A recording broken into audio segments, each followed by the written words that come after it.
Hello, welcome again to my channel, KC, Sledge Storyteller. Carrie Chug here to talk about the wonderful world of storytelling and to open up discussion about how we can tell the best stories we possibly can. So, Sledge number 2 is making progress. I got an update today from my artist, John Rawson. So, I'm happy to say that we again are seeing progress. But last week we talked about superhero cliches. Today's topic is about what I like to call the heroic spectrum, and it may be different than what others have said. It's just, I guess, more or less, I felt the need to simplify it. But by that I mean I will cover the basics between the paragon hero and the anti-hero. So, starting with the paragon. At the most extreme, that means the hero's virtues and principles are perfect, perhaps in the eyes of the storyteller. And it's meant to look that way in the eyes of the audience. They will always make the best decision, and they're the perfect role model to everyone. But now I'll be the first to acknowledge that there's a danger there of that kind of hero. What you expect from a beginner writer who's so invested in the character that there's no room for arcs, no room for strong conflict, and the plot will be very weak.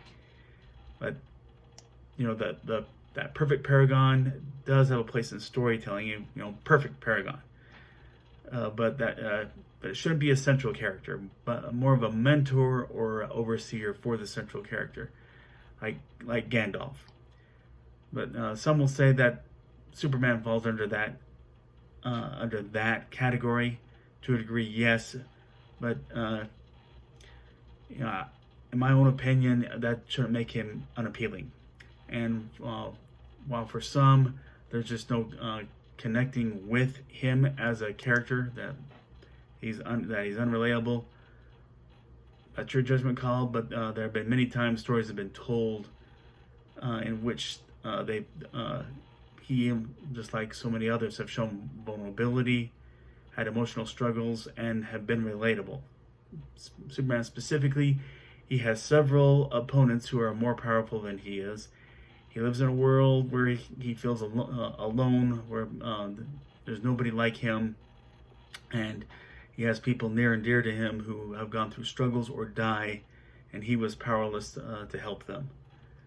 So humanity can be found in this kind of hero as long as the storyteller doesn't lose sight of that. To me, it's a challenge worth embracing. Now, another potential trap is that the writer sees so much of himself or herself in the protagonist and is thinking too much about having that protagonist throw their weight around without much conflict, triumph at every turn, and the supporting characters are giving little contribution to the story. Basically, the Mary Sue or Marty Stew. But there's a place for them. Just there has to be a concerted effort to make them relatable. But the next category I find in the spectrum is the hero who first had to overcome their past. Their background can be as a criminal. It can be that they just have inner demons, or any kind of self-centered jerk who got a wake-up call. One easy example of that is Dr. Strange.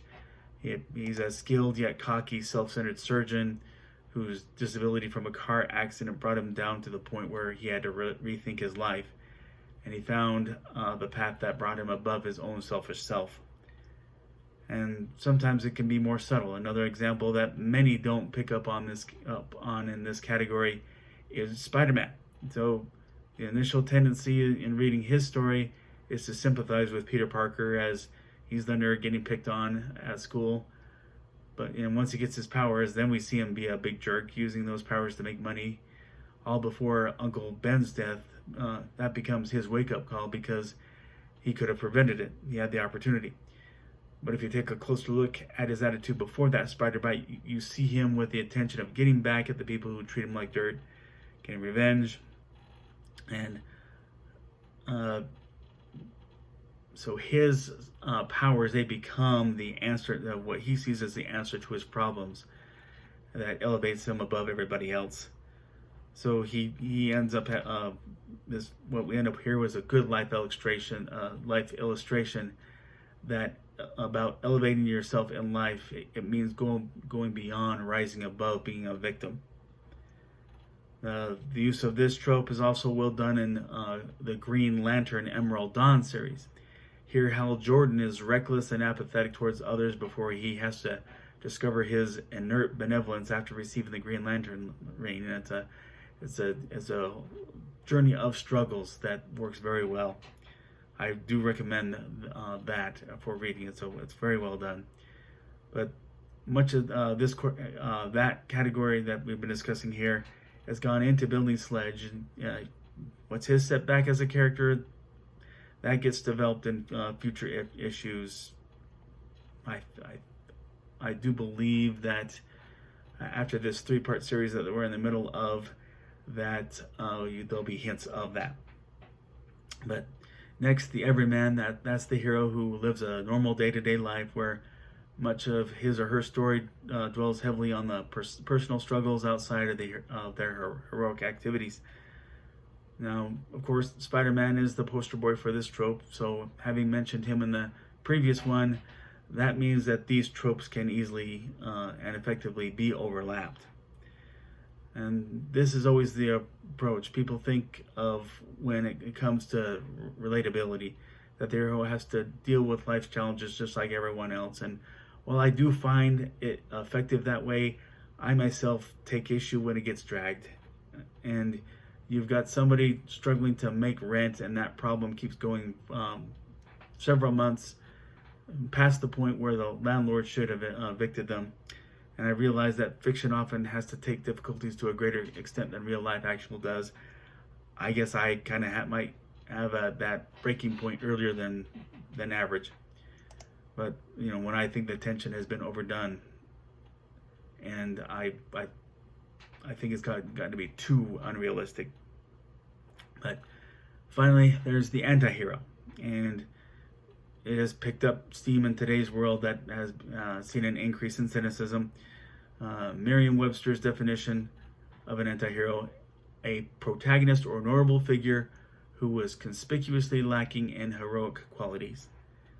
So in the storytelling community, there are several categories of anti-heroes. I'm not going to go over them, much like I'm keeping the spectrum simple. Suffice it to say that, where it begins, you can put Frodo Baggins in that current category. I'm just going to concentrate on the general type, the more familiar type. But when you look at just general heroes in the history of literature, several are the kind that we can consider anti-heroes by today's standards.